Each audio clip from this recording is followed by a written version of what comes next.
ยอหัตถาวันทากราบน้อมต่างดวงดอกซ่อมมาทุกบุภาตัวข้าม่อนน้อยกราบไหวทูลสาใจรัตนาสามดวงเก้าเงาไหวเจ้าสังฆะครูบาอาจารย์ตนกองวัดงามสั่งสอนม่อนค่าสั่งสอนม่อนค่าขอนอบน้อมในคุณพระรัตนตรัยอันมีคุณพระพุทธคุณพระธรรมคุณพระสงฆ์คุณรัตนะแก้วเจ้าต่างสามประการอันเป็นสรณะเป็นที่พึ่งแก่พุทธศาสนิกชนพุทธบริษัทชาวพุทธเฮาตั้งหลายขอยอมือ10 นิ้วถวายความเคารพมายังครูบาอาจารย์พระเถรานุเถระครูบาสังฆาพระสังฆาธิการพระสงฆ์ทุกรูปทุกตนขอความสุขความเจริญในธรรมขอจงมีแก่ศรัทธาญาติโยมสาธุชนพุทธศาสนิกชนทุกท่านในโอกาสลำดับต่อไปนี้ก็จะนำทุกท่านเข้าสู่รายการธรรมะของทางสถานีวิทยุกระจายเสียงแม่ขจารย์โมเดิร์นเรดิโอ FM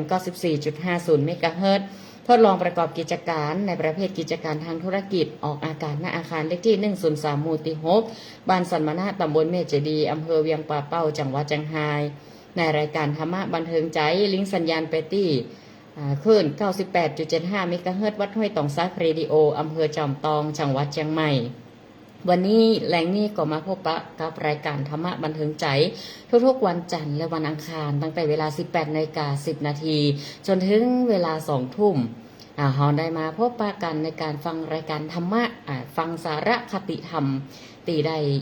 นำมาจากความรู้แล้วก็ในหนังสือธรรมะแล้วก็ตลอดถึงพระธรรมเทศนาเอามาเทศบรรยายให้กับป้าอุ้ยแม่อุ้ยญาติโยมสาธุชนทั้งหลายได้ติดตามรับฟัง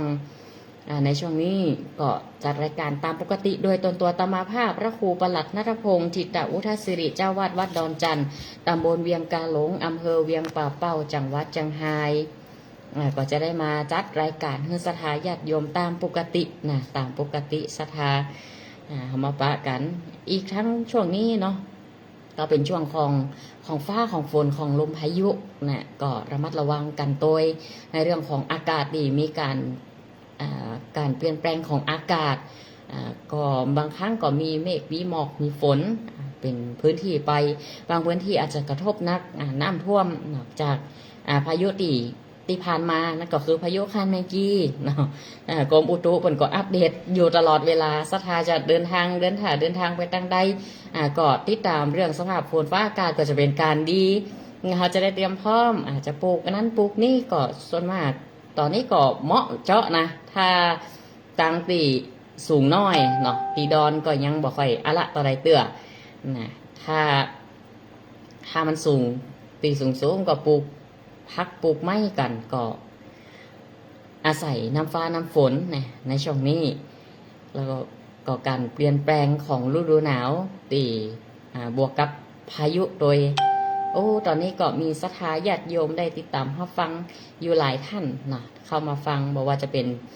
โยมแม่คำพงอุ่นบุญตันโยมแม่อุไรวันสันติการเปิดได้ติดตามรับฟังต่างไลฟ์สดต่างเฟซบุ๊กนะก็เข้ามาแล้วเนาะโยมป่อโยมแม่เขาได้ติดตามผ่านทาง Facebook อาตมาภาพวันนี้ก็มาจัดตามปกติเนอะศรัทธาโคเตียนี่บางครั้งเขาก็พอสภาพฝนฟ้าอากาศด้วยเนาะพอฝนฟ้าอากาศเป็นโดยบางครั้งบางทีเนี่ยสภาพมันบ่เอื้อก็ต้องงดก่อนเนี่ยตอนนี้ก็ปกติก็ระมัดระวังกันในเรื่องของฝนฟ้าอากาศเนาะป้าอุ้ยแม่อุ้ยก็จะเดินจะเหินจะเตียวก็ต้องระมัดระวังมันลื่นมันหมื่นก็ต้องใจสติพอสมควรเกาะกันก้ำกันเกี่ยวบัดนี้ฝั่งลุกฝั่งหยั่งและมันผ่านไปก็ยังความเสียหายให้หลายประเทศโดยเฉพาะทางฟิลิปปินส์ทางกัมพูชาบาเดียวนี่เต็มนี่นะมันเปลี่ยนทิศทางจะเข้าไทยแต่มันเปลี่ยนทิศทางไปลงกัมพูชาเนาะบ้านเฮานี่มีสิ่งศักดิ์สิทธิ์ปกปักรักษาเฮ้อนักเป็นเบาไปเฮือนักก็เป็นเบาแต่บางพื้นที่ก็ยังมีน้ำท่วมอยู่ตังอยุธยาตังอย่างหลายที่หลายต่างก็ติดตามข่าวสารที่มันเป็นประโยชน์ตลอดถึงข่าวสารแหล่งข่าวที่น่าเชื่อถือได้แหล่งข่าวที่น่าเชื่อถือโดยตลอดถึงเปิ้นก็ได้เตือน ลูกเก่าไปลูกใหม่ก็จะเข้ามาแหมแล้วนะ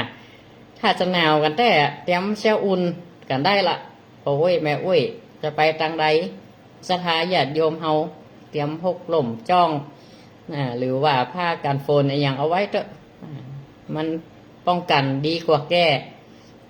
เดินทางไก่เดินทางเข้าไปเข้าป่าวังนี้ก็มาแนะนำเนอะสถาผ่านดอยสไลด์นะหน้านี่อย่างโป่งฮะสถาพักหวานก็เริ่มโป่งแล้วเนาะ พักหวานก็เริ่มโป่งมีมาแล้วนะมีมาละกรมอุตุนิยมวิทยาเพิ่นก็อัปเดตพายุลูกใหม่อันนี้ชื่อว่าฟงวองเนาะแต่ย่ำเพิ่นบอกเข้าไทยวะแต่ก็อ่อนกำลังลงความกดอากาศก็ต่ำแล้วฝนตกหนักมานี่เนาะวันที่7มานี่วันที่7พฤศจิกาเพิ่นก็รายงานตั้งแต่นั่นน่ะเพิ่นก็รายงานเกี่ยวกับติดตามพายุอย่างน่ะฟงวอง ฟงวองนี่วะในมหาสมุทรแปซิฟิกจื่อพายุแต่ละลูกนี่นะสถามันต่างกันเขาไปพอเดี๋ยวก็จื่อญี่ปุ่นเดี๋ยวก็จื่อไทยเดี๋ยวก็จื่อบัญญังบ่ฮู้ผีเบาเดี๋ยวก็จื่อเจ๊กจื่อจีนน่ะก็ลองไปศึกษาว่าเป็นยังอี้เปิ่นจะแต่ละประเทศนี่คัดเอาไว้สัก10จื่อสมมติรอบแรกนี่เนาะแต่ละประเทศส่งจื่อเข้าไปแล้วก็ซับเปลี่ยนซับกันว่าลูกนี่เซตจะเอาประเทศอย่างต่อลันจื่อมาถ้าเป็นจื่อที่เขาฟังเข้าใจนี่ก็คือเป็นไทยแน่นอนหรือว่าเป็นประเทศลาวอย่างในโซนของเขาเนี่ยในเอเชียเขาเนี่ยเป็นญี่ปุ่นเป็นเกาหลีเป็นเวียดนามเป็นก็ตั้งจื่อลมพายุเราเนี่ยเขาฟังเดี๋ยวก็เป็นจื่อไทยเดี๋ยวก็เป็นจื่อจีนมันเป็นใจอีสถาถ้ามดแล้วแต่ละประเทศก็ต้องทรงจื่อพายุแต่งจื่อไปไหมน่าติดแต่งงามๆหน่อยเนาะ ทั้งแต่จื่อจัดงามนะอย่างพายุบุษบาอย่าถล่มกันนำเลยอย่างคันเมื่อกี้นี่ก็ถล่มตั้งฟิลิปปินส์ถล่มเขมรกัมพูชานักป้าบ้านจองหอเงินประชาชนกว่า20,000ครัวเรือนมีที่อยู่อาศัยแต่ก็บดีตื่นตระหนกคาดการว่าจะมาเข้าไทยใกล้เนาะแต่ก็บดีตื่นตระหนกและก็บดีฉลาดใจขนาดคิดว่ามันจะเข้าไทยละเตือนละแต่ว่ามันก็เปลี่ยนทิศทางติดลูกติดพันมาแต่ฟงวองนี่มาแน่ฟงวองมาแน่อาจจะมาเข้าไทยเต็มอาจจะโดนหางอาจจะฝนตกนักมือครึ่งก็ได้เนาะก็เรื่องสุขภาพเนาะเพราะแม่เขาอยู่ทุกวันนี้เนาะเขาก็บ่อยากเกิดเป็นวัดเป็นเมื่อยเป็นไข้กันมันมากับสภาพอากาศแบบนี้อนุโมทนาแม่จันโตยแม่จันไปนิ้วก็เข้ามาติดตามรับฟังโยมแม่อุไรวันสังกิการแม่คำพงอุ่นบุญตาลติดตามรับฟังอยู่รายการธรรมะบันเทิงใจคนเฮากูวันก็แน่นอนว่าเขาไปอยากเจ็บไข้ที่ป่วยอยากจะแข็งแรงแต่ก็มันเปลี่ยนไปบ่ได้บางทีสภาพร่างกายของเฮาบ่สามารถที่จะยังฮู้ว่ามันจะเป็นเมื่อยก็เป็นไข้ก็บ่สบายเจ็บป่วยยามใดแต่เฮาก็บ่ประมาทบ่ประมาทขนาดเฮารักษาสุขภาพแล้วบางทีโรคภัยไข้เจ็บมันยังพัฒนาตัวเก่ามันอาจจะมาตั้งอาหารสภาพฝนฟ้าอากาศต่างๆทั้งหมดนี้บางทีมันเกิดขึ้นก็เพราะว่าก็เพราะว่าปัจจัยหลายๆอย่างบอกว่าสภาพอากาศก็ดีหรือว่าพฤติกรรมการอยู่การกินการใช้ชีวิตของเฮาบางทีก็เป็นไปด้วยความประมาทเป็นโรคภัยไข้เจ็บที่มันเกิดขึ้นเพราะความประมาทเช่นประมาทในการกินประมาณในการกินอย่างเกินไปก็บ่ดีน้อยไปก็บ่ดีอย่างเรื่องไขมันความดันเบาหวานเราเนี่ยตีเปิ้นให้ยามากินถ้าบ่กินมันก็จะควบคุมบ่ได้เหมาะไปละเลยก็บ่ได้เรื่องอาหารก็ควบคุมเรื่องของไขมันที่ดีก็มีมาจากป่าไขมันที่ดีถ้ามาจากไขมันอื่นเป็นไขมันเปิ้นห้องไขมันเลวไขมันดีหรอได้ดีเปิ้นมักจะมาจากป่าเนาะบำรุงมีโอเมก้าตัวบำรุงเสริมสร้างกระดูกเป็นโปรตีนเป็นอย่างต่างๆคนเฮาก็ต้องการความสุขเมื่อเขาปรารถนาความสุขเขาอยากจะมีอยากจะไปหั่นไปนี่อยากจะไปใช้ชีวิตตามปกติฉะนั้นเฮาฮักสุขเกลียดทุกข์ทุกข์ก็คือหยังทุกข์ความหมายก็แปลตรงๆว่าความทุกข์ก็คือความสบายกายบ่สบายใจคือสภาพที่มันทนอยู่ได้ยากเมื่อมันเกิดภาวะใดภาวะหนึ่งที่เฮาบ่ปรารถนามันเกิดขึ้นแล้ว จิตใจมันรับรู้มันรับรู้ถึงทุกขเวทนาต่างๆที่มันเกิดขึ้นคนเฮาหาความสุขเกลียดความทุกข์แต่ว่าพระพุทธศาสนาเฮาสอนให้ดับทุกข์ดับที่ต้นเหตุของทุกข์อาจจะบางคนอาจจะว่าพระพุทธศาสนาของเฮานี่มองโลกในแง่ลบไปก่อนสอนเกี่ยวกับความทุกข์อย่างก็ทุกข์แต่ว่าถามว่าคนเฮาปัจจุบันเนี่ยที่เฮาอยู่เนี่ยเฮาป้นก่อเฮาก็ไม่ได้ป้นแม้จะเป็นเศรษฐีป้นก่อก็ไม่ได้ป้นซะทาแล้วเดี๋ยวมีตีมีโหนบ่ฮู้กี่ตีมีอ้ำฮู้กี่คนธุรกิจอย่างต่างๆนานาว่าเปิ่นจะมาลักมาชิงคอรับชั่นต่างๆจะต้องประสานงานนั้นๆนี่มันก็มีความทุกข์ในระดับของเขาเฮาก็มีความทุกข์ในแบบของเฮามีเหมือนกันกุคนทั้งทุกจรทุกที่มันเวียนมาเจ็บไข้ได้ป่วยกะทุกประจำสังขารเจ็บหัวเข่าเจ็บแข้งเจ็บขาซ้อยามากินยุกยามาไปบำบัดกากายภาพกาแต่ทุกใจนี่มันนักกลัวศรัทธาญาติโยมหากใจเฮาไปปรุงแต่งยิ่งมันเจตสิกมากเครื่องปรุงมันมากมันแต่งไปนักแล้วมันกึดโดยกึดนักกึดมากบางคนนี่มันเกิดอย่างขึ้นบางทีเฮาหับสภาพมันบ่ได้ข้อบ่ได้เป็นห้องว่าบ่ได้โปร่งบ่ได้สันโดษการโปร่งก็คืออย่างที่มันเกิดขึ้นบางทีเฮาก็บ่ทันตั้งตัวแต่เมื่อเฮาติดในความสุขลำไปแต่วันใดวันหนึ่งบ่แน่ว่าเฮาอาจจะเกิด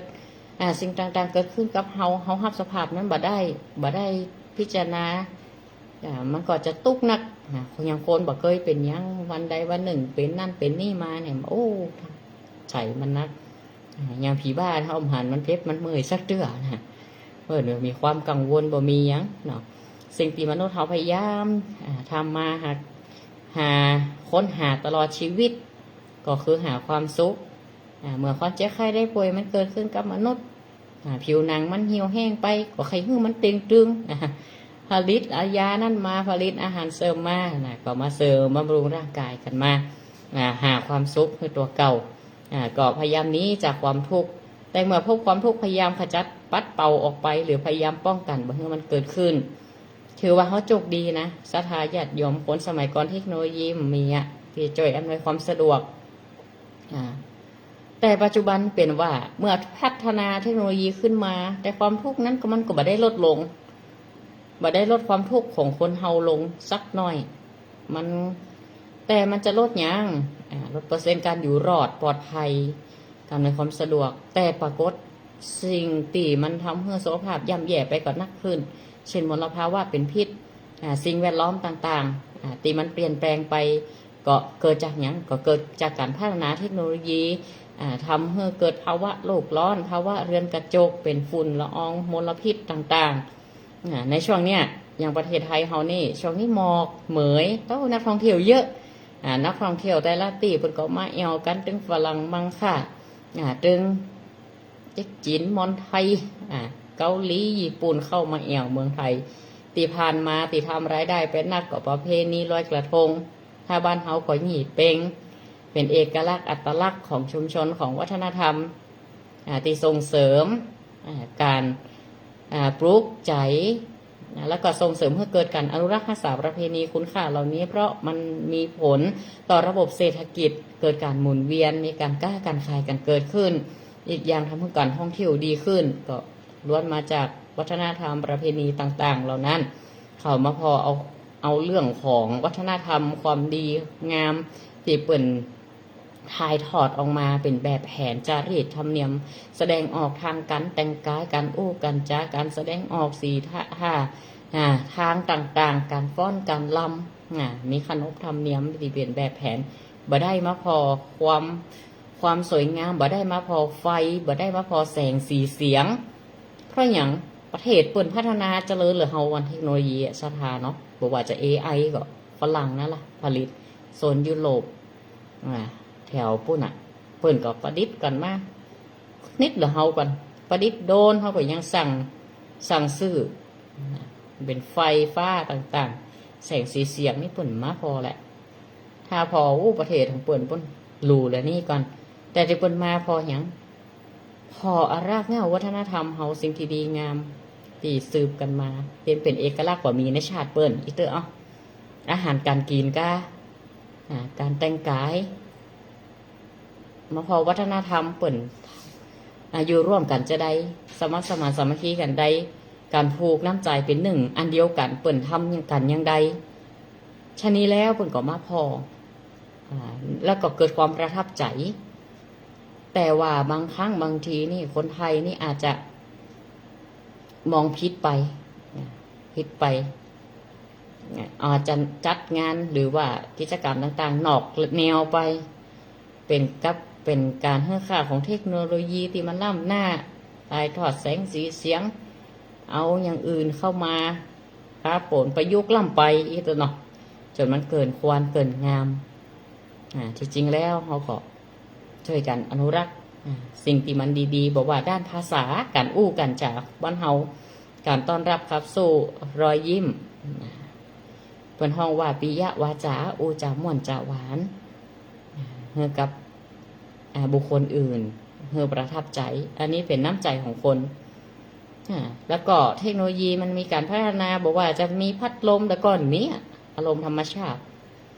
มีเครื่องปรับอากาศบรรเทาความร้อนอากาศหนาวก็มีผ้าห่มพร้อมเดียวมีฮีตเตอร์อีกบนห้องหนาวและแห้งในบ้านก็ยังมีเครื่องทำน้ำอุ่นใจแก๊สก็ใจไฟก็ใจแก๊สเครียดหมดก็ได้ชื่อเหมาะเปลี่ยนละสมัยก่อนนี่ต้องเอาไปตากใส่ผ้ายางปออุ้ยแม่อุ้ยเขาเอาน้ำใส่ถังน้ำคุไว้เนาะไปตากหรอเอาผ้ายางเขามัดแรงมาอาบถ้าอาบขำก็ได้น้ำมันเย็นเนี่ยน้ำบ่อตะกอนมันอุ่นเวลาหน้าหนาวมันอุ่นมันก็แปลกนะเป็นห้องว่าไอดินมันขึ้นนี่กะมาเลยอุ่นมาต้องใจน้ำเครื่องทำน้ำอุ่นแต่ประเดี๋ยวนี้ต้องทำเครื่องทำน้ำอุ่นเพื่ออย่างเพื่ออำนวยความสะดวกคนมีเวลาจะเดินทางไปไหนมาไหนแต่ก่อนคุยเวียนประเดี๋ยวขี่รถพอมีรถยนต์มีรถสาธารณะอำนวยความสะดวกให้เราก็ทำให้เกิดความสะดวกสบายการค้าการขายใช้จ่ายสะดวกอย่างไรก็ตามถึงแม้เขาจะหนีความทุกข์บางอย่างได้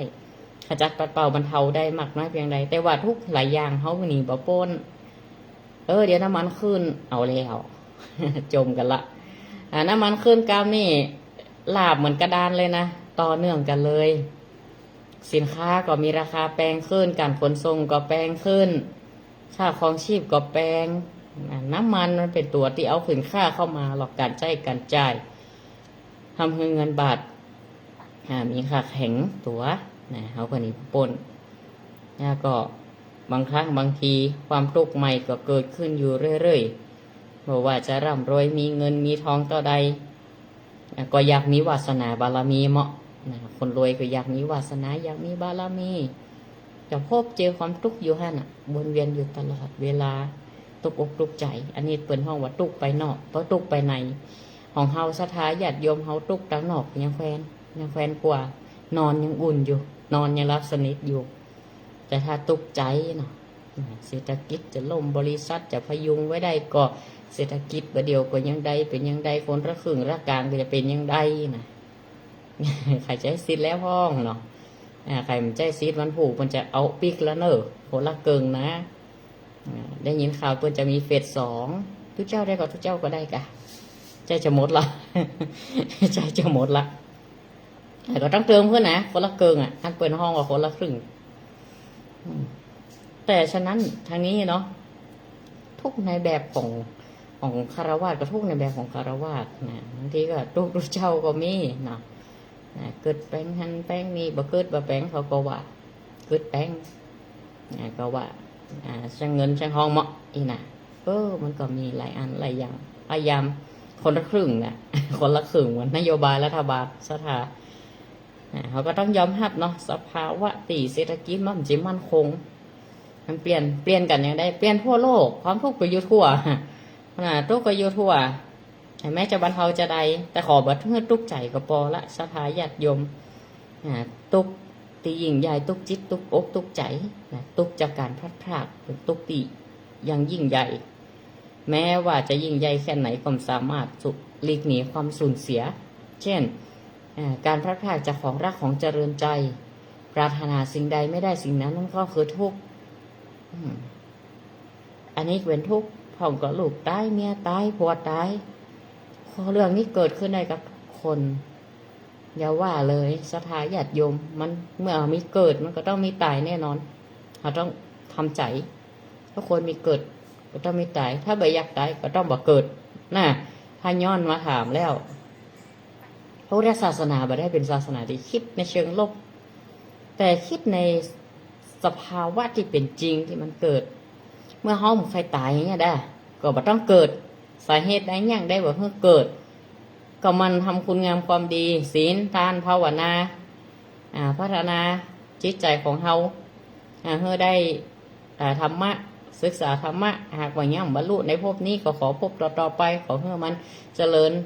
โดยปัญญาสติปัญญาอันเกิดจากการเป็นพระหูสูตรก็ดีได้ยินได้ฟังมานักก็ดีเจอจากการสดับมาการบำเพ็ญบารมีมาอย่างพระพุทธองค์เนี่ยจะเป็นพระพุทธเจ้าตรัสรู้ก็บัจจัยว่าง่ายๆโอ้บางจัดนี่ก็นักหนาสาหัสสากันเลยชาทายังเกิดเป็นพระปุริธาตุก็แทบจะตายถ้าบารมีตีสั่งสมมาบันแหน่ปอบันแน่นปอหากว่าบ่มีบริวารจ่อยก็นักแกเหมือนกัน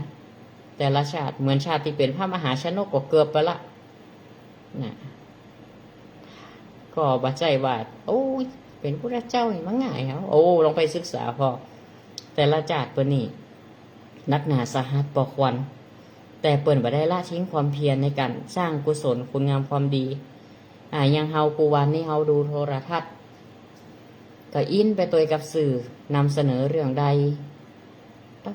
แต่ใจไปติดอยู่หั่นละผูกกับสิ่งนั้นละโดยประทานพิจารณาแล้วก็บอกหู้ตัวเอาความทุกข์เข้าสู่จิตใจของเฮาเหมือนว่าเฮาอยู่ในสถานการณ์นั่นเองเหมือนพระเอกกับนางเอกบ่สมหวังในบทละครเสมอไปเหมือนว่าพระเอกตายตอนจบเหมือนว่าข่าวนั้นมันอยู่หน้าเฮานี่คนที่เฮาบ่ชอบใจคนที่เฮาบ่เปิงอกเปิงใจเหมือนกับมาอยู่ตรงหน้าเฮานี่หรือแม้แต่ข่าวกวนนี่นำเสนอแต่สิ่งที่มันเป็นเชิงลบเป็นนักเนาะเชิงลบบางทีก็เรื่องของสีต่างๆสีกากีวงการสีเหลืองกาหยังกาอินไปตัวจนเสมือนว่าเกิดขึ้นตรงหน้าเฮาเลยบัดตันพิจารณาว่ามันเกิดที่ไหนมันเกิดที่ไหนมันเกิดอย่างใดเกิดเพราะหยังเฮาฟังข่าวเสพข่าวเฮาได้ข้อคิดใดเฮาได้ประโยชน์อย่างแล้วเฮาจะปฏิบัติอย่างใดบ่ได้คิดแต่เมื่อพอข่าวเกิดความรู้สึกเกิดความอินไปโดย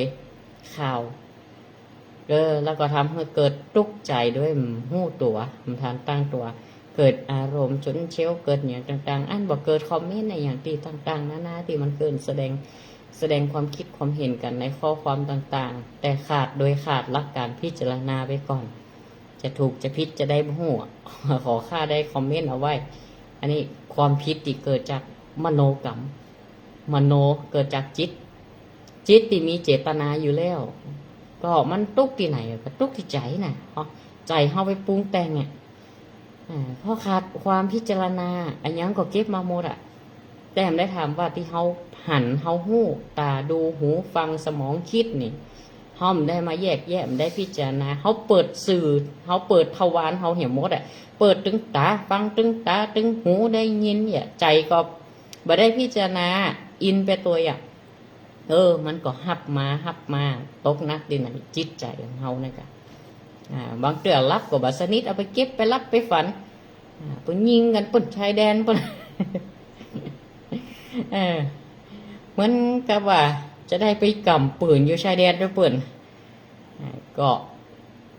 มีหลายอันหลายอย่างเนาะสถาญาติโยมก็สิ่งก็อย่างมันเกิดมันตั้งขึ้นมันดับไปเฮาก็ได้เพียงส่งกำลังใจนะอย่างกับเหตุ เรื่องของดินแดนเรื่องของต่างๆที่ออกกูมือกูวันนี่ก็เอากระเรื่องแล้วนะกูช่องนะกูช่องมันก็อยู่ตีหลายๆฝ่ายตัวเฮาคนเดียวจะไปจ่วยเปิ่นก็คนเดียวอิ่มเฮาคนเดียวมันบ่ได้สถาเฮาเลือกไผมาคุณตัวแทนเฮาเป็นไผนั่นเนี่ยอย่างใดพ่องนะสมัยหน้าก็ต้องคิดละอีนะประมาณนี้เราต้องรู้เหตุรู้ผลรู้ตนรู้การรู้ประมาณรู้ชุมชนกาละรู้สถานที่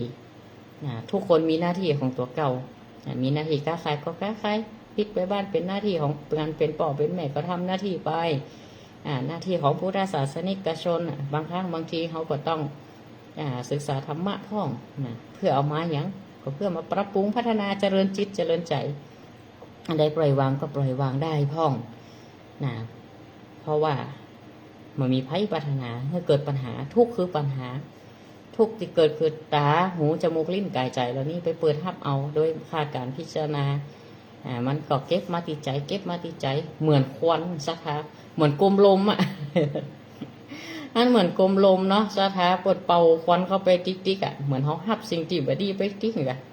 มันเปลี่ยนอะไรกลมลมกำแหลกจัดงามนะหอพิจารณานะอัดเข้าดำไปเหี้ยดำไปถึงกระดาษยิงเอาน้ำมันกักเนี่ยใส่ยิงดำติ๊กเอาเข้าจะปล่อยบักกะจังวะโผล่ไปเหี้ยยังใจเขาเนี่ยกะบ่ได้พัฒนาจิตใจเถาเขาบ่ได้เจริญสติบ่ได้เจริญปัญญาบ่ได้ปล่อยวางพ่องบักกะคือมันพอดีพอควรกับการดำเนินชีวิตของเขาเอาเข้าวากเนี่ยควันออกบึ้งเหมือนใจคนเฮานี่กะมันแตกกลายเป็นมิจฉาทิฐิไปเหี้ยก็มีหอบหุ้มไปด้วยความโลภความโกรธความหลงไปเหี้ยก็มีเหมือนคนปล่อยกลมลมเนี่ยก็มาพิจารณาอัดควันเข้าเนาะตึงล่ำกะมันถูกมันไปลอยอย่างสักกำโผล่ไปเนี่ยโผล่ไปเหี้ยบอกกันแน่จิบัดปบด้วยโกนก็ล่ะตกหลุมต้มตั้มย่ำป้อมตันก็มีฝั่งปล่อยโบกก็มีปากโบกปลายมันโบกก็มีแปลงกำแหลกงามเหมือนใจเขาให้กำแหลกงามเอาควันเข้าไปโฮมดำจึ๊ดำขลึงตึงมันเป็นมันก็เป็นจะอีเนาะคนเฮานี่ถ้ายิ่งเฮาบ่เจริญด้วยศีลเจริญด้วยภาวนาคือความคิดนั่นเองคิดให้มันเป็นกุศลคือความฉลาดรู้ฉลาดทำต้องมีศิลปะที่สำคัญโดยพระพุทธเจ้าตรัสว่าคนที่มีศิลปะในการดำเนินชีวิตเป็นคนที่ใช้ชีวิตด้วยความบ่ประมาทเพราะมีศิลปะมันเข้ากันได้อย่างไรศิลปะกับธรรมะคำว่าศิลปะคือการฉลาดคิดฉลาดทำฉลาดคิดฉลาดทำก่อนในเมื่อคนเฮาเกิดมาแล้วก็ต้องมีศิลปะในการใช้ชีวิตอย่างไรคนเฮาตู้เหมือนกันแต่จะศิลปะในการใช้ชีวิตอยู่กับปัญหากูมือกูวันนี้เขาจะมีศิลปะจะใดอยู่กับความทุกข์เบิ่งว่าทุกข์มันมีแต่จะอย่างไรกูวันนี้คือมันมีผลต่อการใช้ชีวิตของเฮาบางทีปลูกพักปลูกไม้คาดหวังไปก่อนละปลูกคาดหวังไปก่อนอย่างละอ่อนคาดหวังในตัวเขานักลำไปก็มีคาดหวังก็ส่งเฮียนพิเศษส่งไปแล้วเฮียนนั่นเปิดเฮียนอังกฤษตัวเฮียนอังกฤษเปิดเฮียนจีนตัวเฮียนจีนส่งไปส่งมาเข้าบ่พอละรับได้กำได้เป็นเลตาเตไปเหี่ยก็มีตีเปิลฮับได้ก็ได้เพราะว่าปัญญาคนเฮามันคนละระดับความฉลาดหู้ฉลาดคิด EQ IQ ความฉลาดทางอารมณ์ความฉลาดทางปัญญาคนเฮามันเจ็ดเท่ากันแต่ไปวิทยาศาสตร์มันก็ถึงวัดได้วัดค่า EQ IQ ความฉลาดทางอารมณ์ความฉลาดทางสติปัญญานี่เป็นห้องว่าฉลาดคิดในทางโลกกับทางธรรมนี่ต่างกันละสถาฉลาดคิดในทางโลกในคิดที่จะเอาประโยชน์เข้าตัวฉลาดคิดที่จะชนะคิดชนะฉลาดที่จะทำสิ่งต่างๆนั่นเพราะมันเกิดมรรคเกิดผลเพื่อมันเกิดผลเพื่อตัวเองถ้าฉลาดความฉลาดทางธรรมนี่ หมายถึงว่าการเอาตัวรอด โดยการหู้จักที่การเข้าสู่ทิศทั้งหกทิศหกยังกับเรื่องของการใช้ชีวิตร่วมกับผู้อื่นยังได้จะทำงานอย่างใดทำให้เสร็จก็ทำให้มันดี มันต่างกันนะ ทำให้เสร็จเราทำให้ดี หรือว่าเฉพาะการได้ทำมันออกมาจะใดถ้าฉลาดทางอารมณ์นี่ก็ถ้าในทางโลกฉลาดในอารมณ์ก็แปลว่าการภาวะการเป็นผู้นำของยังของแต่ถ้าทางธรรมก็คือผู้นำที่วางตัวได้เป็นสัมมาทิฏฐิมีความเห็นที่ถูกต้องบ่เป็นผู้นำตีคิดคอร์รัปชันบ่เป็นผู้นำตีเบ่งอำนาจหรือว่าบ่เป็นผู้นำตี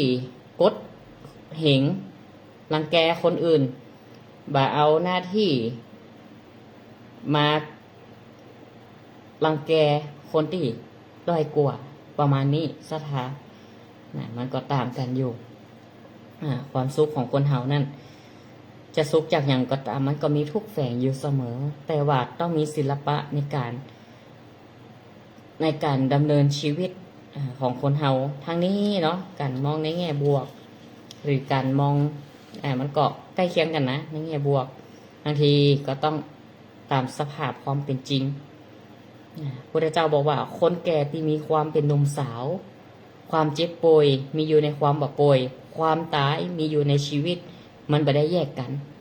ใครว่ามันแยกกันบ่ได้แยกนะเมื่อไม่เกิดก็ต้องไม่ตายอย่างเมื่อวานเขาจัดดอกไม้บ่ได้งามย่างได้กล่อมงามแต่ในเวลาเดียวกันกิจกรรมนี้ก็เตือนให้หันว่าถึงความโลภในใจคนเฮาบางคนเอากิ่งไม้แห้งใบไม้แห้งมาจัดก็ยังเห็นว่าสิ่งนี้บ่งามก็ยังมีความงามอยู่เนาะยังเปิ่นเอาดอกไม้แห้งมาทำเอาดอกไม้ใบไม้แห้งที่มันหล่นเอามาใส่แก้วมาซ่อนเป็นดอกเพิ่นก็บางคนเพิ่นมีศิลปะเพิ่นก็มีความงามจัดออกมาได้งามทำให้หันว่าสิ่งบ่งามก็มีความงามอยู่ในตัวมันนะในทางกลับกันคือในสิ่งที่สวยงามก็ย่อมมีความบ่งามเหมือนกันเหมือนสังขารคนเฮานี่จะงามได้ก็ตามเป็นโรคภัยไข้เจ็บขึ้นมาอยากมีอยากเปลี่ยนสักอย่างก็มีความบ่งามอยู่ในตัวเพราะอย่างบางคนงามแต่รูปถ้าแฝงไปด้วยอย่างความโลภความโกรธความหลงในตัวเก่าในตนตัวพระพุทธเจ้ามันก็เลยตัดสอนคนตั้งหลายว่าบอกให้ประมาทในการดำเนินชีวิตเนอะความสุขของเฮาก็เช่นกันมีความทุกข์แฝงอยู่ตลอดเวลา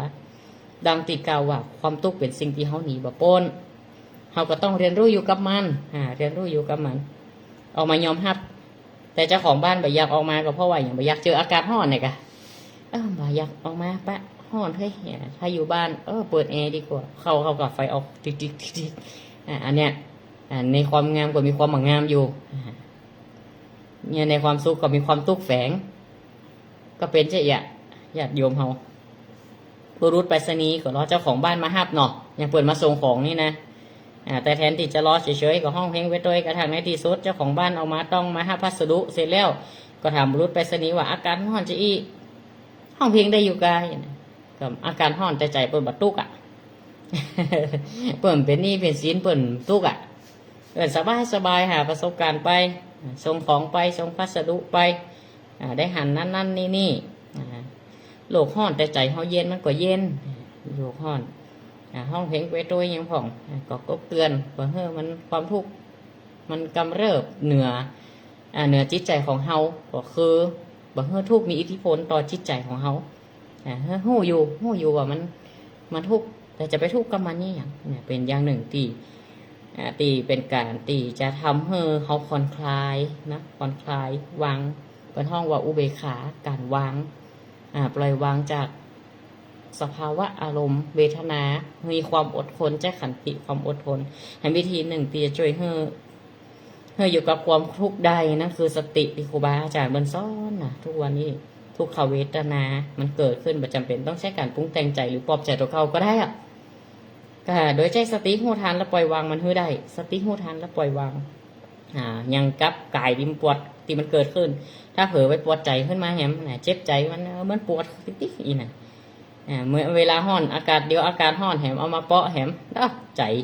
กระวนกระวายแหมเอาเข้าปรุงแต่งขึ้นเรื่อยๆอย่างมาจับมาต้องน้อยก็ปรุงแต่งละไข่อู้บะทูประสบอารมณ์บะทูหูกำขึ้นแต่อึดทุกขเวทนาเป็นเรื่องของกายส่วนความทุกข์ทรมานนั้นเป็นเรื่องของใจสถาเวลาทุกข์กันเกิดขึ้นกับเขาถ้าปฏิเสธพักใสก็ยิ่งทุกข์เข้าไปใหญ่นะแต่ถ้าเขามีสติพอใจดูความคิดที่มันปรุงแต่งหรอ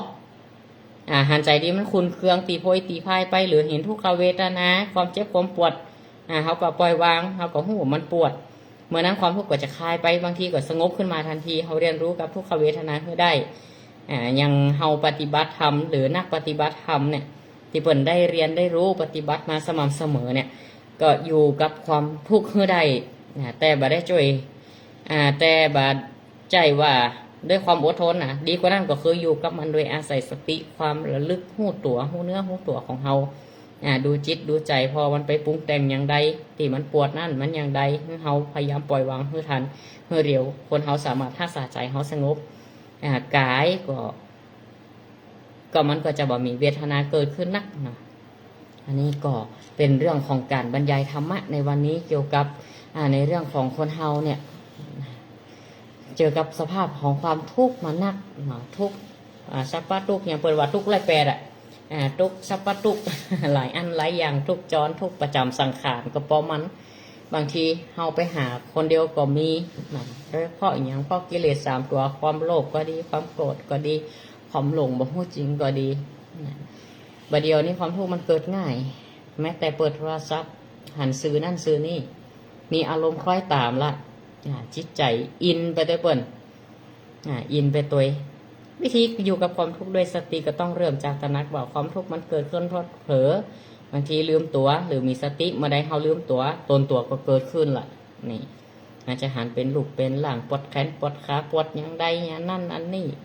ถ้าตอนนี้เขาต้องบ่เข้าใจก็เป็นอย่างก็ลองสังเกตว่าจะได้เขาถึงลืมตัวฮะก็รู้สึกว่าทุกข์มันห่อนก็เพราะลืมตัวถ้าใจมีสติปรุงแต่งขึ้นมามันก็ทุกข์นักเมื่อเขาดูสภาพโดยใจเป็นกลางๆบ่ยินดียินให้กับมันบ่พักใสแล้วก็บ่ไขว่คว้าเขาดูกายดูใจเวทนาเวลามันเกิดโดยปรุงแต่งมันก็จะเมติกิริยาต่อมันแล้วเนี่ยก็จะหันว่ามันมีอยู่มันมีอยู่แต่มันทำให้อย่างใจเขาบ่ได้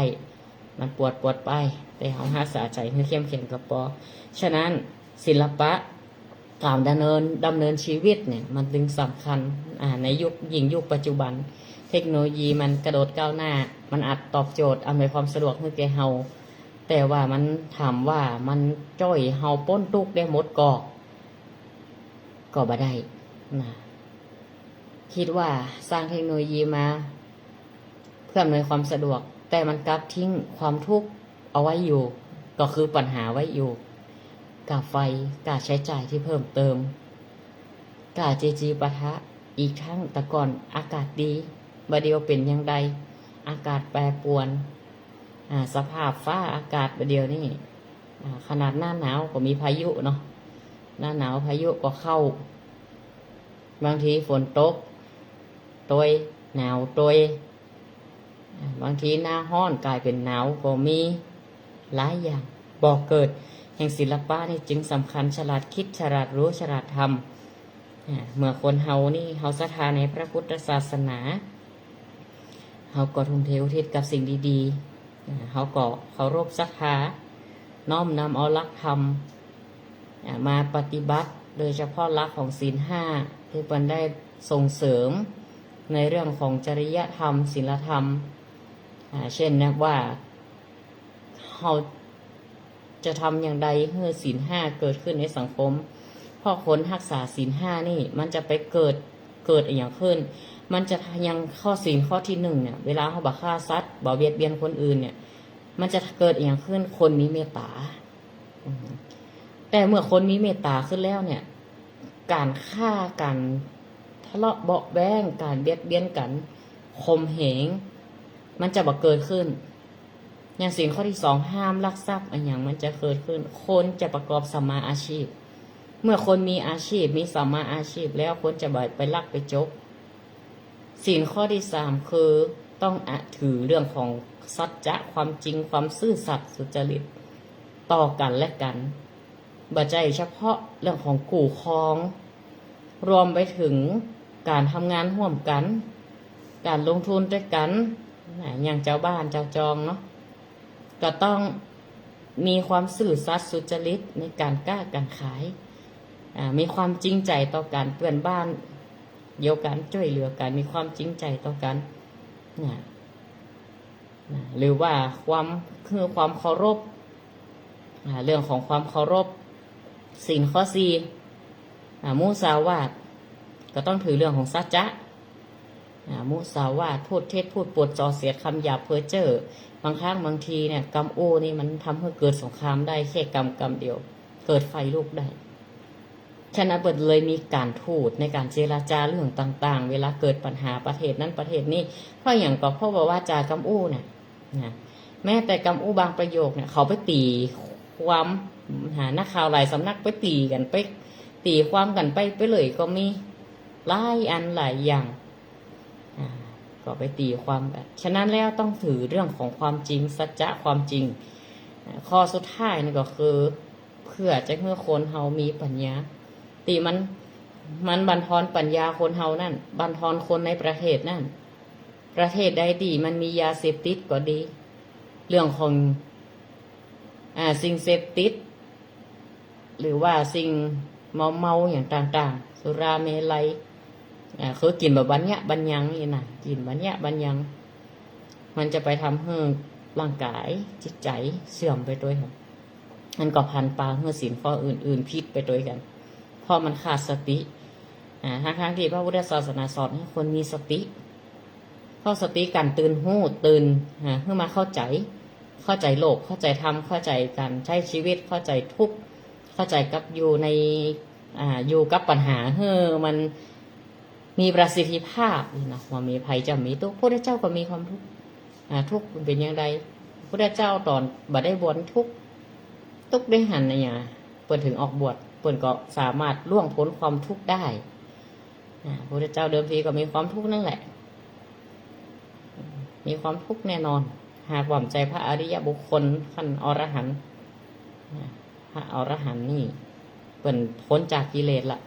ก็เปิดพยายามศึกษาหันเทวทูต5บังเกิดขึ้นเนี่ยความเกิดความแก่ความเจ็บตายหันทางออกของปัญหาก็เลยออกขวัญขวายดำเนินในทางสายกลางมักน้อยสันโดษแล้วก็เกิดการบำเพ็ญทางจิตพิจารณาตามธรรมแล้วก็บรรลุเป็นพระสัมมาสัมพุทธเจ้าเหนือความทุกข์ทั้งหมดทั้งมวลบปิ๊กมาเกิดละพอเปิ่นฮู้ว่าคนเฮาตายเป็นทุกข์เกิดแก่เจ็บตายเป็นทุกข์ยังได้เพื่อตายคือตัดเรื่องของบ่ให้เกิดเป็นเทวดาทุกข์ก็ยังทุกข์อยู่นะถ้าเป็นเทวดานะต้องนิพพานอย่างเดียวข้ามพ้นวัฏสงสารเทวดาทุกข์บ่ทุกข์สถาญาติโยมเตือไปเป็นบริวารเปิ่นก็มีเทวดาก็แบ่งหน้าที่กันเทวดาบางทีก็กลัวหมู่ยักษ์หมู่มารมีนักเหลือเหมาะเปิ่นก็เลยมาสำรวจหรอว่าโอ้การกินการต้านงานประเพณีงานใหญ่งานหลวงเปิ่นจะออกสำรวจเหมือนเปิ่นไปตรวจนี่ค่ะบัดเดี๋ยวนี้คนเฮามนุษย์คนเฮานี่ยังทำความดีกันนักอยู่ก่อยังนักอยู่ก่อรักษาอยู่ก่อที่เฮาเจิญเทวดาเปิ่นมาอนุโมทนาต้านหันเข้าขันน้ำเฮาต้านหาเทวดาด้วยหรอเปิ่นก็แยกเปิ่นก็ว่าหมู่มนุษย์ยังมันสร้างบุญบารมีมันฮือตานศีลภาวนาอยู่ลูกเขาก็จะดีอกดีใจเพราะในขณะนั้นคนดีจะนักเทวดาจะเกิดนักแต่หากว่ามนุษย์ค่ะละเหี่ยซึ่งการทานก็ดีศีลก็ดีการปฏิบัติธรรมภาวนาก็ดีศึกษาน้ำธรรมคำสอนก็ดีตามนั้นมารจะมีอำนาจโดนจิตโดนใจของทุกคนประพฤติในความติบดีมางามในสร้างในเรื่องของอกุศลเทวดาคนก็ประชุมกันหรอในสภาเพื่อนลงธรรมสภาสวรรค์จันดาวดึงตีดังๆของพระอินทร์วันศีลเหมือนกับไปสวดมนต์สวดอย่างกันโยโกห้องตีพระธาตุเกศแก้วจุฬามณีตามที่เขาได้ยินในธรรมออกในธรรมเปิ่นก็มีหน้าที่ของเปิ่นอย่างพรหมนี่ถ้าใครบอกผู้นี่ยังบางลัทธิเปิ่นก็ว่าพระเจ้าในที่นี้หมายถึงเปิ่นแปลงเปิ่นสร้างเปิ่นไปเปิ่นแปลงได้หมดที่นะโลกนี่นะ แต่พรหมเองนั่นน่ะแต่ภาษาบาลีเป็นห้องแทนด้วยว่าพรหมพรหมนะคือว่าเป็นภพภูมิหนึ่งที่มีอายุยาวนานก็คิดว่าหันการเกิดดับของมนุษย์หันการเกิดดับของเทวดาโลกแตกจักรวาลแตกพรหมบางจ้านี่แผบมีอายุยืนน่ะเมินล่ำไปอ่ะจนคิดว่าตัวเก่าเป็นผู้สร้างตัวเก่ามีอำนาจตัวเก่าที่อยู่สูงที่สุดนะยังพระพุทธเจ้าไปโปรดพระกามหาพรหมอ่ะถึงชั้นพรหมอ่ะหลงว่าตัวเก่าเป็นเจ้าชีวิตของคนก็เพราะอย่างก็เสพสุขมาเมินบางเถื่อก็ยูมได้อ่ะโลกแตกดับจักรวาลแตกดับหุกี่เตือกเกิดขึ้นแตกดับแต่ก็ยังอยู่ยังอันอยู่พระเจ้าเลยว่าพรหมบางเจ้านั่นห่างไกลจากพระนิพพานอย่างมากทั้งที่เขาลงพิษไปว่าโดยอานิสงส์ของฌานก็ดีอย่างก็ดีเนี่ยทำเมื่อเขาเกิดความหลงไงศรัทธาญาติโยมหากแบบปล่อยวางอ่ะยึดติดในฌานเนี่ยมีความหลงแต่ว่าดีก็ไม่ใช่ว่าบดีนะเป็นภพภูมิตีสูงอินเตอร์เนาะบ่ได้มีความทุกข์มันได้มีอย่างแต่ว่าอายุมันยืนนานอ่ะมันนานจนจะพันนาได้อ่ะอันนี้ส่งแห่งการได้ฌานอารมณ์ของฌานคือความรู้อ่ะมีจิตติสงบพรหมบางเจ้าเนี่ยรับลืมไฟบรรลัยการเกิดขึ้นร่างโลกร่างจักรวาลหูคิดเตืองอยู่หันอย่างเก่าก็หลงคิดว่าตัวเก่าอมตะเป็นคนสร้างถึงโมดเนี่ยในขณะที่มันเกิดใหม่สิ่งต่างๆนะพระเจ้าก็เลยไปโปรดเป็นเจียะบางเถื่อก็เข้าใจว่าตัวเก่าเป็นพระเจ้าถ้าเป็นทรัพย์อื่นว่าก็อดหรือพระเจ้าแต่ศาสนาเขาบ่มีพระเจ้ามุ่งตีเดียวคือบ่ต้องเกิดแก่เจ็บตายต้องหันอย่างแหมก็คือนิพพานอย่างเดียว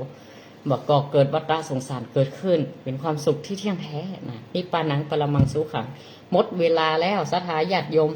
อาตมาภาพขอพักเบรกรายการไว้เพียงเก้าอี้กันเนอก็ขอเจริญพรช่วง2มาป้ากันใหม่ก็ขอธรรมะสวัสดีพักเบรกรายการก่อนเน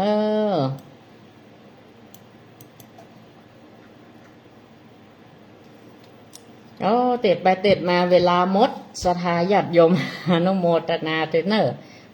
มีศรัทธาเข้ามาติดตามรัตนาใจสวัสดิ์อนุโมทนา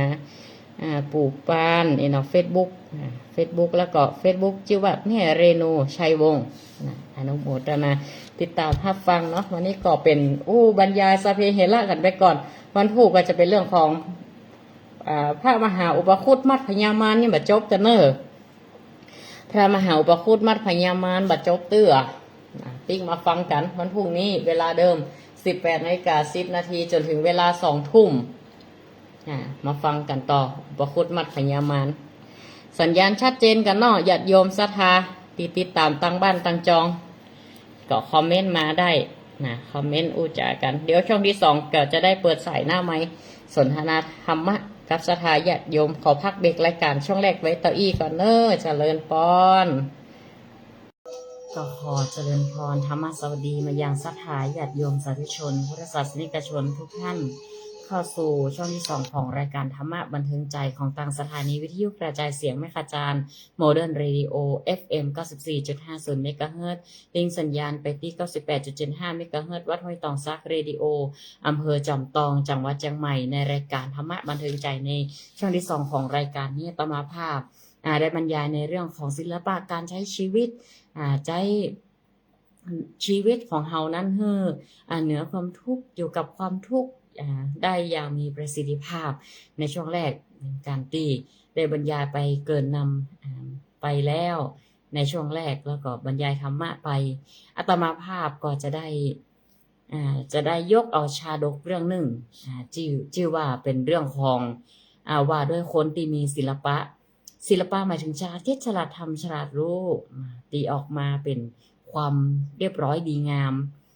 ทางนั้นทางนี้ก็เปรียบเสมือนว่ากูวันนี่ยังทุกครั้งที่เขาเห็นงานศิลปะ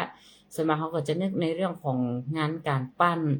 การก่อสร้างห้างแปงของการวาดภาพจิตรกรรมประติมากรรม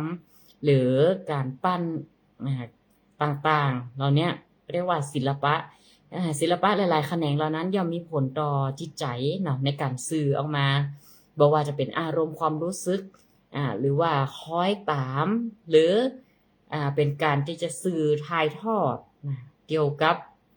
ข้อคิดอย่างต่างๆออกมาหรือภาพสะท้อนสังคมผ่านงานศิลปะนาหลายอันหลายอย่างด้วยกันทั้งนี้อาตมาภาพก็จะได้บรรยายเพื่อสนับสนุนในเรื่องของศิลปะของการดำเนินชีวิตอยู่อย่างความทุกข์อย่างไม่ทุกข์นะในการใช้ชีวิตคนเฮานี่ก็คือบอกว่าจะศิลปะใดๆก็ย่อมมีผลต่อจิตใจแต่ศิลปะการใช้ชีวิตก็เป็นสิ่งที่สำคัญอย่างยิ่งฝึกเกิดจากการฝึกทักษะความชำนาญความฝึกฝนใจเฮาก็เหมือนกันเมื่อใจของเฮาเหมือนนักปฏิบัติธรรมหรือว่าได้ยินได้ฟังมานักความเป็นพหูสูตรมานักความที่เฮาได้ฝึกจิตฝึกใจเฮามาแล้วเนี่ยเฮาก็ย่อมทนต่อความทุกข์หรือปัญหาต่างๆที่มันเข้ามามันก็จะบ่มีอิทธิพลบ่มีผลกระทบอย่างมากมายต่อจิตใจของเฮาที่จะทำกุศลให้มันเกิดขึ้นคือคุณงามความดีและก็ความดีต่างๆให้มันเกิดขึ้นมันจะบ่มีผลต่อดังพร้อยต่อจิตใจของเฮาไปบั่นทอนบ่ปิดกั้นความดีหน้าที่อย่างต่างๆของเฮาก็ดำเนินด้วยความปกติและเรียบร้อยถึงแม้ว่าปัญหาบางอย่างมันเกิดขึ้นก็เป็นเรื่องของมันเฮาก็พิจารณาไปตามนั้นตามธรรมโดยแบบไปปรุงแต่งหรือบ่ให้มันมีอิทธิพลมีผลต่อจิตใจของเฮาจนเป็นอันกินอันนอนอันทำหรือทำความดีเนี่ยเป็นห้องว่าการใช้ชีวิตให้มีศิลปะหรือศิลปะในการใช้ชีวิตอาตมาภาพก็ขอยกในเรื่องหนึ่งเรื่องของสาลิตชาดกชาลิตกะชาดกว่าโดยนะในเรื่องนี้ว่าโดยคนมีศิลปะพระบรมศาสดาทรงปรารภได้เรื่องของภิกษุผู้ฆ่าหงส์รูปหนึ่งนะก็เป็นต้นเหตุของการแสดงชาดกเรื่องของคนมีศิลปะในที่นี้เพราะว่ามีภิกษุรูปหนึ่งเคยได้ได้เรียนวิชาดีดกรวดดีดก้อนกรวดเนี่ยนะดีดก้อนกรวดเนี่ยดีดออกไปเนี่ยชำนาญอย่างยิ่งเป็นอันดีแล้วเมื่อบวชแล้วก็บ่สู้บ่พอใจศึกษาเราเรียนและปฏิบัติให้เกิดสำเร็จประโยชน์แต่ว่าในเวลาต่อมาน่ะวันหนึ่งก็มีหงส์อยู่2ตัวบินผ่านมาภิกษุรูปนั้นก็ได้หยิบเอาก้อนกรวดดีดไปต่อยหงส์ที่มันบินมาน่ะศรัทธาญาติโยมหงส์ก็ตกใจเหลียวหน้ามาพอภิกษุนั้นก็ดีดกรวดต่อยไปแหมลูกหนึ่งก้อนหนึ่งก็ไปถูกใส่ในตาของหงส์ทะลุออกแหมข้างหนึ่งหงส์ตัวนั้นก็ตกลงมาในทันทีภิกษุตั้งหลายหันแบบนี้เนี่ยการกระทำของภิกษุรูปเนี่ยก็ไปกราบทูลต่อพระพุทธองค์ขณะเดียวกันพระพุทธองค์ก็จึงทรงติเตียนภิกษุรูปนั้นด้วยประการต่างๆเลยก็มีพุทธดีกาตรัสว่าดูก่อนภิกษุทั้งหลายภิกษุนั้นก็เกยเป็นคนบ้านเฮาคนลวกเนาะ คนลวกคนฉลาดคนหนึ่งมีวิชาดีดกวดมาแล้วแต่ปางหลังแล้วก็เอาไปใช้ในทางที่บ่ถูกต้องก็เลยตัดสอนยกเอาอดีตชาติว่าในกรุงพาราณสีมีปุโรหิตของพระเจ้าพรหมทัตอยู่คนหนึ่งเป็นคนนักเจรจานักแล้วก็เริ่มเจรจาแล้วก็บ่ยอมให้โอกาสคนอื่นได้ได้คุยได้เจรจาเลยปล่อยให้เพิ่นตัวอยู่คนเดียวพระมหากษัตริย์ก็ทรงรำคาญใจไข้ควรก็เลยหาอุบายให้ปุโรหิตนั้นเจรจาแต่น้อยอยู่เป็นเวลาเมื่อนั้นน่ะแต่ก็บ่สำเร็จ ปากมันนักแต่บ่สำเร็จตามพระราชประสงค์หรือตามใจของพระมหากษัตริย์ที่จะให้ปุโรหิตน้อยลงครั้งนั้นก็มีบุรุษเตี้ยคนหนึ่งเป็นคนที่ชำนาญในการดีดก้อนกรวดวันหนึ่งละอ่อนก็ได้หันบุรุษเตี้ยคนนั้นนั่งบนรถน้อยๆแล้วก็ก้อยลากออกไปจากประตูพระนครตีหิมประตูพระนครก็มีต้นไทรใหญ่ต้นหนึ่งญาติโยมมีกิ่งและใบที่สมบูรณ์ดีใบเขียวดกดีละอ่อนหมู่นั่นก็กล่าวแก่บุรุษเตี้ยนั้นว่าถ้าท่านทำใบไม้เป็นรูปต่างๆได้พวกเขาก็จะให้ทรัพย์สมบัติเงินทองแก่ท่านแล้วก็บุรุษเตี้ยก็ดีดก้อนกวาด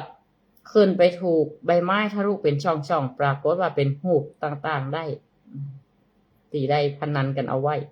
เวลานั้นพระเจ้าแผ่นดินเสด็จประพาสพระราชอุทยานก็พอดีเสด็จมาถึงสถานที่นั้นเมื่อละอ่อนก็เลยเห็นก็ป้ากันวิ่งหนีไปก็ละเฮอบุรุษเตียในตีหันอยู่คนเดียวเมื่อพระมหากษัตริย์เสด็จไปถึงก็ได้ทอดพระเนตรเห็นใบไม้ที่ออกนะเต็มต้นเป็นหูปเม้งต่างๆก็แปลกก็ทรงเงยหน้าขึ้นพอถือพระพักทอดพระเนตรก็ได้เห็นใบไม้ทะลุเป็นช่องน้อยช่องใหญ่เป็นหูปสัตว์จิงสาราสัตว์เป็นหูปนกหูปป้องหูปฟันหูปงอหูปควายหลายอันหลายประการห้อยตะนงตะนังก็เป็นรูปต่างๆอยู่บนต้นไม้จึงมีพระราชองค์การรับสั่งถามว่าคนใดเป็นทำให้ใบไม้เป็นรูปสัตว์ต่างๆเฮียอีได้ราชบุรุษผู้หู้ตีหู้ความเป็นไปเป็นมาก็กลับทูลว่าบุรุษเตี้ยคนนี้เป็นคนกระทำก็เลยมีความคิดว่าพระราชาก็ได้ดำริว่าถ้าเฮาได้บุรุษเตี้ยคนนี้ไปบุรุษเตี้ยคนไปเห็นก็จะพอแก้ความอึดอัดใจของเฮาได้จึงโปรดให้นำบุรุษเตี้ยเข้าเฝ้าและตัดเล่าถึงเหตุการณ์ให้ถามว่าสามารถทำให้ปุโรหิตจากเป็นคนอู้นักอู้น้อยๆได้ก็ปากมันใหญ่ขนาดอู้ได้ไปเปลืองแต่ว่าจะได้แต่บ่มีเนื้อหาสาระสักอย่างหมอกอู้ได้อีเนาะพอถึงเวลาก็เข้าเฝ้าปุโรหิตก็นั่งตามตีกษัตริย์นั้นจัดเตรียมเอาไว้พระมหากษัตริย์ก็เริ่มสนทนากับหมู่อำมาตย์และข้าราชบริวารฝ่ายท่านปุโรหิตก็ประสงค์จะบอกให้โอกาสคนอื่นได้เงยหน้าได้อู้ขึ้นกับคูณเลยสักคนทันใดนั่นบุรุษเตียคนนี้ก็เริ่มดีขี้แปะสถาเข้ามาในปากของผู้ปุโรหิตทีละก้อนละก้อนตามช่องม่านปุโรหิตจะอู้ก็ต้องหยุดเดินขี้แปะเข้าไปก่อนแต่จะหาหู้ซึกตัวก็ไม่ได้หู้ซึกเป็นนักขี้ไปเลยพอมหากษัตริย์ทรงทราบว่าสิ้นขี้แปะไปขนาดหนึ่งละโอ้กินขี้แปะหู้ตรวจย่ำย้อมอย่างเข้าปากเหมือนย้อมนะจึงตัดสั่งให้ปุโรหิตว่าท่านเกินขี้แปะเข้าไปโอ้จัดนักแล้วเนอะทานานหนึ่งแล้วย่ำหู้ซึกตัวคะเป็นเพราะท่านเป็นคนอู้นักล่ำไปปักหน่อยล่ำไปมานี่อาจจะเฮ้ขี้แปะหน่อยไปได้ก็เลยไปดื่มน้ำใบประยงสำลอกออกมาเสียจึงบ่เป็นอันตรายแต่ฝ่ายปุโรหิตเมื่อได้ฟังพระราชองค์การเสียแล้วก็มีความอดสูแก่หมู่เสวกามาตย์ราชมนตรีหมู่ทหารอย่างต่างๆในราชบริวารที่แวดล้อมกันอยู่หั่นแล้วก็ได้ไปทำตามพระราชองค์การต่อมานั้นก็บัดเจรจาเหมือนหุ่นก้อนหุ่นหลังละพระมหากษัตริย์ก็ได้สบายใจและก็สมประสงค์ละจึงทรงพระราชทานบ้านโซย4 ตำบลซึ่งมีในทิศทั้ง4แห่งราชธานีอันมีโซยให้ปีละ100,000 ตำลึงให้แก่บุรุษเตี้ยคนนั้นที่สามารถทำให้ปู่ปุโรหิตอู้นักอู้น้อยลงข้างนั้นอำมาตย์ของพระเจ้าพระนศีคนนั้นกราบทูลขึ้นว่าข้าแด่พระองค์ผู้เป็นสมมุติเทวราชขึ้นชื่อว่าศิลปศาสตร์และสมควรติบุคคลจะศึกษาทุกประการแต่บุรุษเตี้ยซึ่งเพียงแต่ชำนาญวิชาดิดกรวดก็ยังได้พระราชทานถึงจะอี้ก็เมื่อกราบทูลดังนี้แล้วก็เล็กกล่าวว่าศิลปะว่าวิชาใดๆชนิดใดก็ตามก็มีหลายแขนงด้วยกันเนาะอย่างณปัจจุบันที่เราเรียนกันก็มีหลายแขนงหลายวิชาย่อมให้สำเร็จประโยชน์กูอย่างแต่ว่ามาดูบุรุษเตี้ยนี่ก็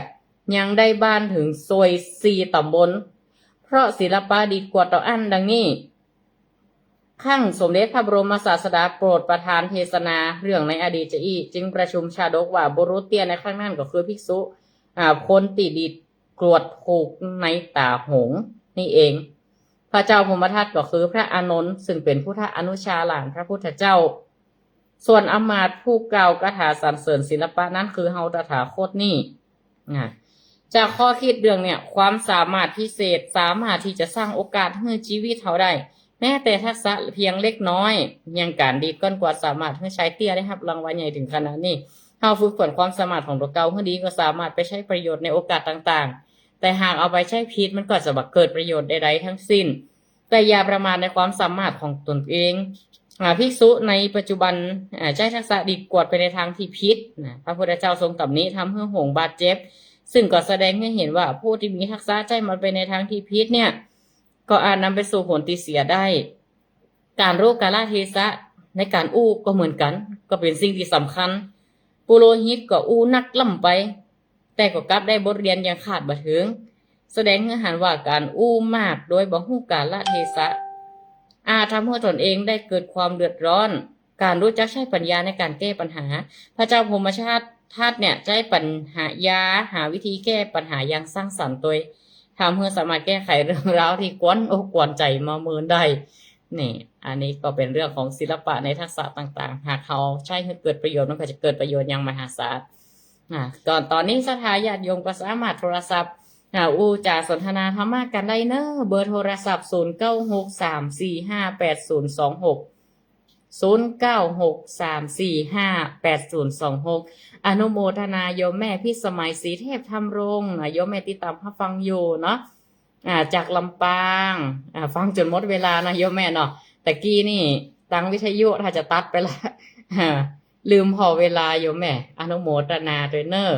เจริญปอนไหวจ้าพระคุณเจ้าแม่พระเยอะโอ้อนุโมทนาแม่วิเงินเนาะสายแรกวันนี้เนาะเจ้าฟังชัดเจนดีเป็นเนอะชัดเจนดีเนาะแม่วิเงินเนาะเจ้าเก้าสิบทีนะเจ้า94.50เนาะสาธุสาธุเนอะโยมแม่เนอะแม่อุ้ยหรอกกะรักษาสุขภาพด้วยนะอนุโมทนาขอสุขภาพแข็งแรงเหมือนกันกูคู่กูคนสาธุเจ้าสาธุเจริญปอน096-345-8026นะ096-345-8026นะอันว่าการแก้ปัญหาคือการแก้ทุกข์นะคนเราจะพ้นทุกข์ได้ก็ต้องใช้ปัญญาแก้ปัญหาโดยใช้สตินี่สำคัญน่ะหูเนื้อหูตัวเห็นก่อนนะหูจิตหูใจเจริญปอนติดละเนอเจ้าเกิดด้วยจัดเด้อท่านพระครูเจ้าโอ้ฟังนิทานนี่ผมม่อนกูน่ากล้ามาปั่นตาเพื่อนน่ะเนาะแม่นป้อมตานปลาให้เพื่อนได้หายใจได้อู้ห้องอย่าน่ะอู้ได้เมียอีกน่ะอู้ได้คนเดียวอีกเนาะมันจะมีหรอฟังอยู่เด้อติดตามอยู่เด้อเจ้าฝนตกวันข้ามเด้อบ้านสีละพร้อมสิเตี้ยนะเจ้าละปูนตกนักแต่แม่แต่ตกนักแห่ใหญ่โดยเจ้าตามจังไห้บ่ตกหลอกเนี่ยเด้อเอาใจช่วยจังหวัดกระจานบ่ตกกระเจ้าบ่ตกละแม่บ่ตกละมันมืดครึ้มๆบ่ได้วันนี้นี่ตกอย่างหนักไปเลยเด้อระวังอันนั้นน่ะกะอย่างก็ฤทธิ์ของอย่างน่ะฟองวองอีกะมันจะมาแหมแล้วนะเจ้าเนี่ยโอ้เก็บข้าวเก็บของขึ้นที่สูงไว้หมดแล้วเจ้ากันดีกว่าแก่เนาะกันดีกว่าแก่ป้องกันบ่ประมาทดีกว่าเจ้ากราบไหว้สาธุท่านพระครูอนุโมทนาสาธุเนอะสาธุเจ้าเจริญพรอนุโมทนาตังคุณโยมธนวันพูดงามนะที่ตามมาฟังตังไลฟ์สดตาม Facebook เนาะอนุโมทนาทุกสายและอนุโมทนาทุกการติดตามไลฟ์สดตาม Facebook เพจรายการธรรมะบันเทิงใจแล้วก็แชร์ไปที่Facebook ส่วนตัวทิตาอุทัยสิริภิกขุมาอนุโมทนาโยมพ่อโยมแม่ที่ได้ติดตามมาฟังโดยวันผูกบดีลืมเนอพระธรรมเทศนาเรื่องมหาอุปคุตมัทพญามารจะเป็นอย่างไรต่อจะมีเนื้อเรื่องจะใดสถาก็ติดตามรับฟังวันพรุ่งนี้เวลาเดิม 18:10 นาทีเจริญปอนสายต่อไปธรรมะสวัสดีปิดแล้วนะเจริญปอนโยมแม่จากตังได้เวลาอ่อนคงเปาจำจองเจ้าโอ้ตังจอมตองเนาะโยมแม่เนาะอันนี้ก็ไปจอมตองมานะแต่ไปไก่น้อยไปจังได้ไปดอยอินทนนท์กลับมาไอ้ สูงนั่นแต่ เจ้า เดี๋ยว ไป โบจ้า ก็โดนตึงฝนตึงเมยโยมแม่ เจ้า ก็ม่วนอยู่นะ ไปพักสักวันสองวันได้ โอ้ อืม อากาศก็ดีนะฝนตกก็โยมแม่ทางบ้านโยมแม่ ปะโตกจะได้ขึ้นหูเนี่ยมันเจ้าไปรุ่งตอนมันกะโลมันเจ้าน้อย อันใดเป็นหมอกเป็นเมยอันใดเป็นฝนบ่ฮู้นะอยู่บนไปดอยพุ่นนะ เที่ยงมันกระแดดซักผ้ากระแห้ง อืม แล้วข้ามมาก็เอาทันดอก เอาแหมแล้วเนาะครึ้มๆเนาะ จัดจานก็ในอินโดถ่ายพวงผมก็ถือว่า ดีนะเฮาหมกอี้นะบ้านเปิ้นเหลือเฮากันแหม่ เดี๋ยว เอ้าไปบ้านเป็นหลังเป็นหลังอะไหลไปด้วยน้ำได้สักอย่าง เอาว่าเอาจับตองนี่นะที่ผมบอกแบบว่าหน้าปุ๊บจับตองนะเลยแก้วโผล่เจออันถ้ามันท่วมนี่จริงอยู่กับไม่ได้หมดอ่ะ ก็ป้องกันเอาเนาะป้องกันบางอย่างน้อยก็ช่วยบรรเทาเฮาได้อยู่แหม่ จ้า อ่า เอาก็เกือบแล้วโอ้เปลี่ยนนะเดี๋ยวเอาก็เอาอยู่ในอีสานทุกแบบ ถ้าบ้านปูนก็ปล่อยมันเข้าเห็นน้อยเด้อหลังคาละเก้าปันกันเด้อ ว่าเล่นได้นะ มีสักที่อัน มัน นะ มันเที่ยวบ้านอยู่วันสองวันได้เก้าปันกันนี่นะ ได้บ่ได้บ่โห มันมีฝนร้ายแรงอย่างนั้น ดีละแม่ ดีละกะมันบ่เป็นหยังภัยธรรมชาติ ธรรมดาเนาะพายุแม่ อันโยมแม่นอนฟังนี่แหละมอนนิทานนั่นแหละแต่ละเนาะใจคงที่มันอู้นาคะแนนดีคิดแป้งใส่กับ คิดแปะเขาใส่อะไรโยมแม่จ้ะคนนักลำไปเนาะโอ้ได้ไปเปลืองเนาะเป็นห้องเนาะบ้านเฮาเนาะ เจ้า โอ้ดีมันมียะไอ้นะ คือบ้านจับตองนี่ยังมาได้หอนดอยนะมอได้หอนที่ไหน อืม อ้าวเจริญปอนเนอะโยมแม่เนอะสาธุสา บาง ธุ ใจเป็นเรื่องสาธุ เจ เจ้า ริญปอนอ้าวสายต่อไปเจริญปอน เจ้าแต่ดูเจ้า จากต่างได้ ยังหลวงพ่อเจ้า เวียงหนองล่องโยมแม่จิ๋วบ่ได้หา แม่น้อง แม่น้อมตาจ้าง เอ๊ะเสียงวันนี้อย่างมาแปลก มันกับอายุลูกนี้นะจ๊ะ ๆ เป็นวัดเนี่ยกะ เป็นวัด การนั่นนะนะอากาศมันเปลี่ยนเนาะมันปรับตัวบัดตานเนาะหน้าหนาวมีฝนมีลมด้วยอ่ะ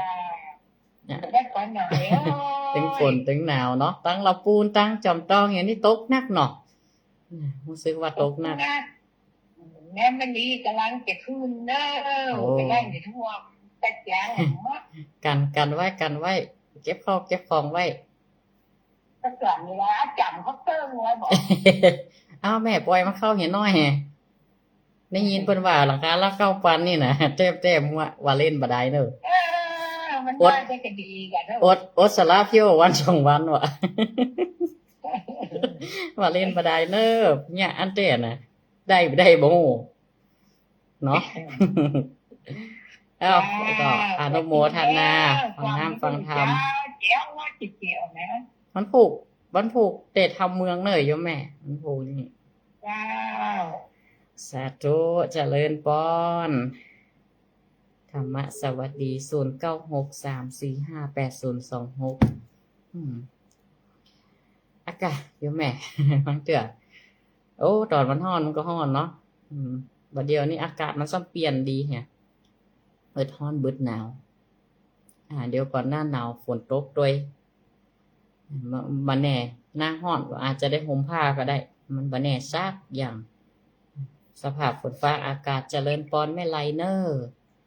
เจ้ากับอาจารย์ท่านผู้เจ้าบ้านอย่างจอมต้อง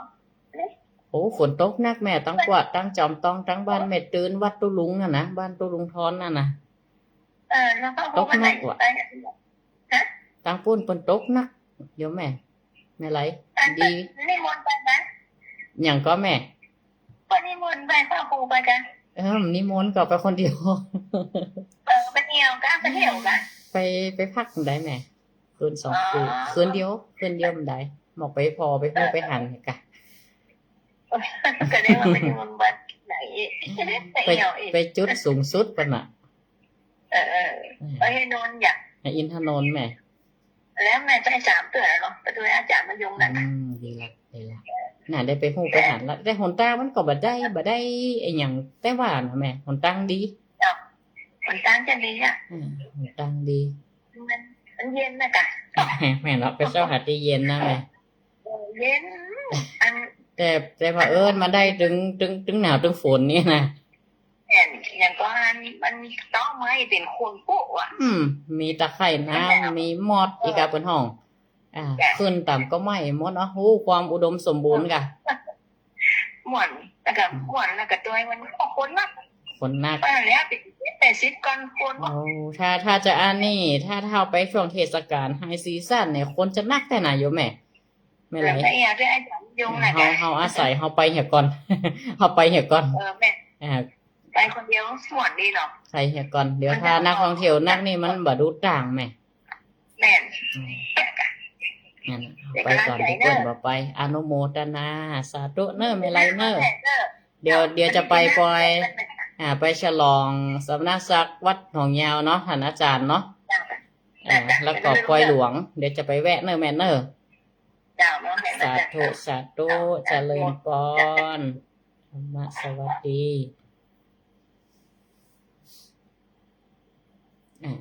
อย่างนี้พระครูปริยัติธรรมวุฒิเนาะหรือว่าท่านอาจารย์พระมหาสมชาตินันทธรรมิโกก็จะมีปล่อยหลวงวันที่16แล้วก็ฉลองสมณศักดิ์ในวันที่15เดือนพฤศจิกายนที่จะมาถึงนี่เนาะสถาญาติโยมก็ขอแสดงมุทิตานะสักการะก็จะมีปล่อยหลวงต้วยนะศรัทธาไปเอี่ยวกันเนอะเวียงปะเป่าเฮาตลอดถึงศรัทธาญาติโยมทั่วไปนะประชาสัมพันธ์งานบุญในครั้งนี้โดยศรัทธาวัดดอนจันทร์ก็จะได้ไปห่วมโดยนะคงจะได้เอาจังฟ้อนไปห่วมสำหรับเวลาเกาะไก่จะหมดละต้องขออนุโมทนาทุกคนทุกท่านที่ได้ติดตามรับฟังรายการธรรมะบันเทิงใจมาตั้งแต่ต้นชั่วโมงที่ผ่านมาสำหรับวันพรุ่งนี้ก็เป็นการบรรยายธรรมะเป็นการเทศนาธรรมในช่วงของเทศธรรมพื้นเมืองเรื่องพระมหาอุปคุตมัดพญามารวันพรุ่งนี้โภคที่5มีด้วยกันอยู่6โภคเนอะศรัทธาก็ใกล้จะนี่แล้วนะใกล้จะจบละผูกร้องละผูกที่5แล้วจะเอาเรื่องใดมาเทศแหมนี่เดี๋ยวศรัทธาก็ต้องติดตามรับฟังกันนะพอคิดคติธรรมในเรื่องของการใช้ชีวิตอย่างมีศิลปะในการนี่อย่างใดอยู่กับปัญหาเพื่อมีประสิทธิภาพบ่เพื่อมีอิทธิพลกับตัวของเฮาบ่เพื่อความทุกข์เพื่อมองเห็น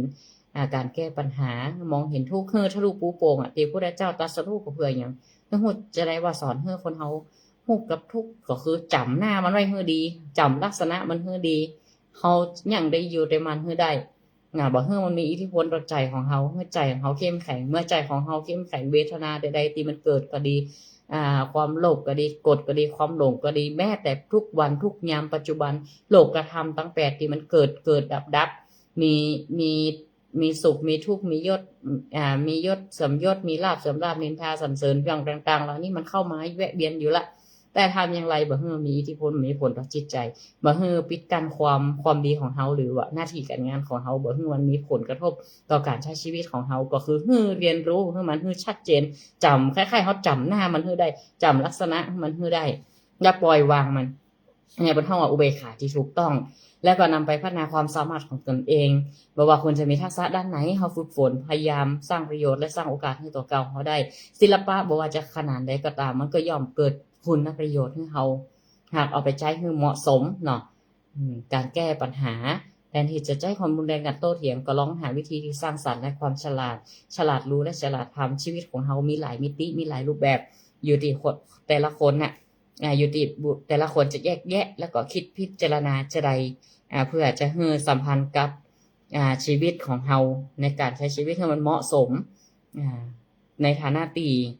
เฮานี่เห็นมนุษย์ที่จะต้องฝึกฝนในการสร้างคุณงามความดีสร้างกุศลความดีให้มันเกิดขึ้นก็จะต้องทำให้ต่อเนื่องพัฒนาให้มันครอบคลุม แล้วเขาแรกก็เข้าใจความหมายของคำว่าศิลปะกับการใช้ชีวิตของเราก็จะเป็นประโยชน์อย่างยิ่งในการใช้ชีวิตให้มีความสุขในที่สุดที่เราปรารถนาก็จะสำเร็จได้ดี การทำกุศลหรือความดีต่างๆก็จะเกิดขึ้น ก็ท้ายที่สุดก็ขออวยพรให้ทุกท่านอยู่ดีมีสุขเหมือนกันกูคู่กูคนเพื่อสิ่งใดปรารถนาสิ่งใดอันเป็นไปด้วยชอบประกอบด้วยธรรมก็ขอสมดังกรรมปรารถนาขอทุกท่านเจริญด้วยอายุวันนะสุขภละปฏิภาณ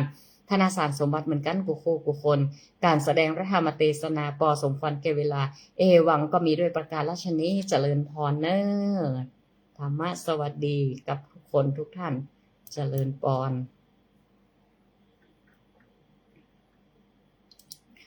อนุโมทนากับญาติโยม โยมป่อโยมแม่ติดตามผ่านทางไลฟ์สดทาง Facebook เด้อเนอะวันพุธมาฟังกันใหม่รายการธรรมะบันเทิงใจโดยตัวอาตมาภาพพระครูประหลัดณัฐพงศ์ทิตอุทศิริเจ้าอาวาสวัดดอนจันทร์ตำบลเวียงกาหลงอำเภอเวียงป่าเป้าจังหวัดเชียงรายก็ได้มาจากรายการให้ญาติโยมสาธุชนทั้งหลายได้รับฟังกับปอสมควรแก่เวลาก็ขอธรรมะสวัสดีรับดีนอนดีนิมิตดีล่ำรวยเฮงๆปังเหมือนกันกู